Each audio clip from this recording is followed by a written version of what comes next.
So welcome guys to Across the Table. How are you feeling today? Hey, Good, great. good. Ready for this? Yeah, Yes. excited. So, well. So one thing that we like to do before we get started, we'd love for each one of you to go and give a little background of yourself, just what you do, what you are passionate about, and we'll get rolling. Okay. Ladies first. Okay. Let's see. First, I'm a believer of Jesus Christ. That's number one. I'm a wife to this handsome young man sitting next to me. We've been married for almost 2 years. 2 years in April. Come on. Let's see. What else? I'm interested in psychology. I'm a praise and worship leader. I'm in my master's for clinical mental health counseling. Yeah, I don't know what else. I like swimming. I love dancing, singing.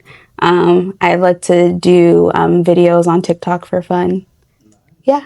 That gave a whole biography. I'm a believer of Christ as well. Come on. Amen. And something I like to do is definitely read my word. I'm an athlete, so track and field, basketball, football, you name it. I'm all in it. D1. And I'm also married to this lovely woman. It's a blessing. It's a blessing to be next to her every day. And yeah, I guess that's all for me. This is the warm-up round. Going to go real quick. So, who's more dramatic during an argument? I would say I am. Oh yeah, for sure. for sure, for sure. I'm definitely. I think it's the Caribbean. You know what I'm saying? In her. Yeah, for sure. Definitely. Okay. Who is most likely to say we don't need that and then buy it anyway? I would say me. Yeah, I would say me. definitely agree with that. You know, but she would be like, babe, I really want this.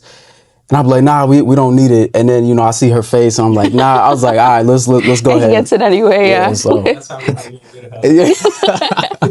I try. Who takes the longest to pick something to watch on TV? Honestly, we both do. I feel like it's me. Yeah, I mean, I'm more comfortable with like watching something that like, is just, I don't know.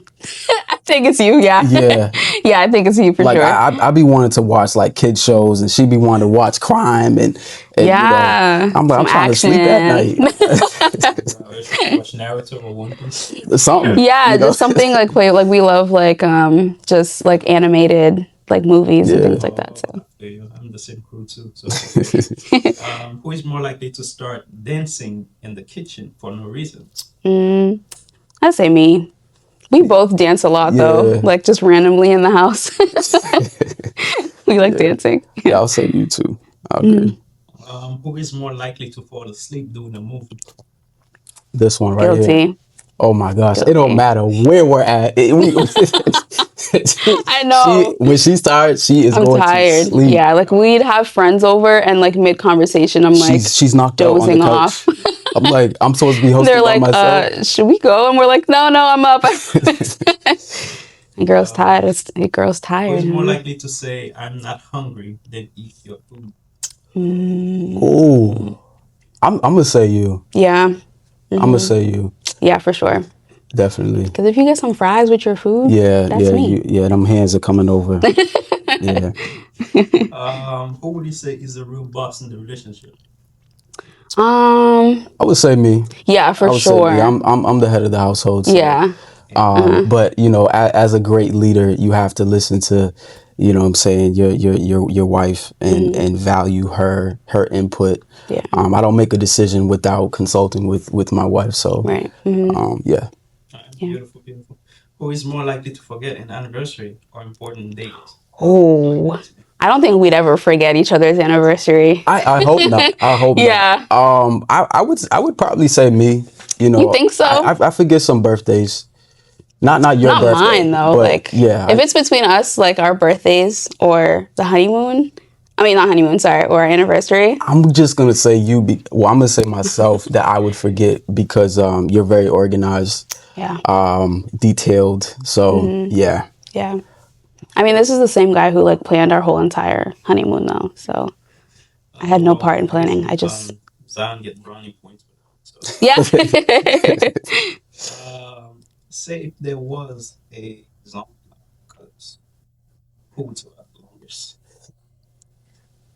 He's gonna say he would survive the longest, but I think I would do a great job at Why? surviving. How? Honestly, I mean, you just gotta be smart. You don't gotta be that fast. You just gotta be smart. That's how you do stuff.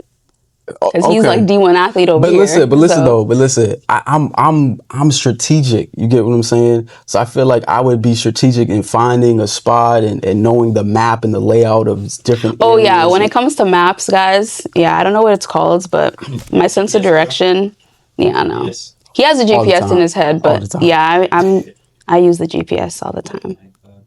But then he's athletic. He can probably run faster than you. Yeah, Unfortunately. unfortunately. It's all right. Moving along. We both gonna survive. All right. So now we're about to get into serious business. I know you guys ready. So my very first question for Brandy Okay. is, what moment with him made your heart feel the heaviest, and how did you guys move through it? Heaviest. Go ahead, go there. I need to think about that, honestly.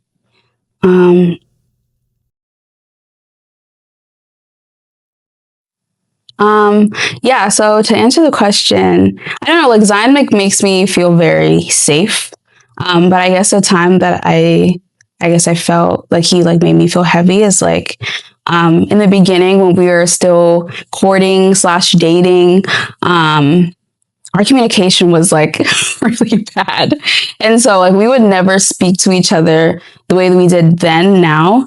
But yeah, sometimes like I would leave conversations feeling just like really heavy and like thinking like, oh, this is probably not gonna work, or kind of just like wanting to like get over it and just be like, you know, I'm done. I don't have to deal with this. But yeah, no, there were things that were always pulling us back. So yeah. This question is for you, right? So, how do you know that Brandy's love is reaching you even without words? It's a great question. My wife is very nurturing and very empathetic, if that's the right word to use. She doesn't really have to do much, but one of the things that she does do is that she makes sure that when I come home from a long day, or if I'm away for a long period of time, she makes sure that I have everything that I need, whether that's, candles already lit in the bathroom, you know what I'm saying? The shower's already running for me, house is clean, and just like making sure I ate and just checking up on me. Just with like a kiss. Like she doesn't even have to say anything. And just her touch as well. That's how I know that she loves me. And even when we get into, difficult situations, she's in a sense my peace, because she will, hold me and just make sure that everything that I would be worried about is taken care of. So yeah, that's my answer. Brandy, so when did you realize you could finally let down your guard with Brother Zion? With brothers. um Honestly, yeah, I feel like I could let down my guard with Zai. Like I said in the previous question, like he is already a sense of peace for me. Um, but we were best friends before we even dated. And so just having that foundation of friendship is like really important. I believe like in a marriage or in any kind of like relationship, just being friends first. I can trust him with my secrets. I can tell him what maybe, I might not feel comfortable telling anyone else. I can be like brutally honest with him, and there's always comfort, there's always love, there's always reassurance, there's always I can trust that he will always lead me in the right direction, because I know without a shadow of a doubt that he has my best interests at heart. So yeah, I there's no reason as to why I couldn't feel like I couldn't trust him or lean on him, or he's the first person I call for everything, to complain, to whine, to call him if I'm bored, and he's at work, and I'm just like, hey, what's going on? Like, he's my go-to person. And then ultimately, he also just prays over me, showers me with love. He always leads me back to Christ, especially if I'm like upset or angry or feeling whatever emotion it is. What are your love languages? If you guys need me to list them, we have act of service, quality time, physical touch, receiving gifts, and word of affirmation. Okay. You go first. Okay. My first one is definitely quality time. I love spending time with my husband. We do literally everything together. Everything that time permits, that our schedules permit, like we do it together. We just love being around each other. So quality time is definitely important for me. Next would be words of affirmation for sure. And I'm in between like physical touch and like acts of like service for like my last one for like top three. Yeah. Okay, that's interesting. Because it's very similar to mine. Yeah. I would definitely say number one would be quality time. From the moment me and Brandy saw each other, we spent quality time with each other, Yeah. and we did everything together. So I would definitely say that that's number one still. And then number two, I would say acts of service. Definitely. And I'm not even talking, well, yeah, acts of service is like, maintaining things and stuff like that. Or doing small gestures of, I love you. And I would say definitely physical touch. Yeah, for sure. Amen. Yeah. So that, right? What's something you used to hide that you can now share freely with her? Wow.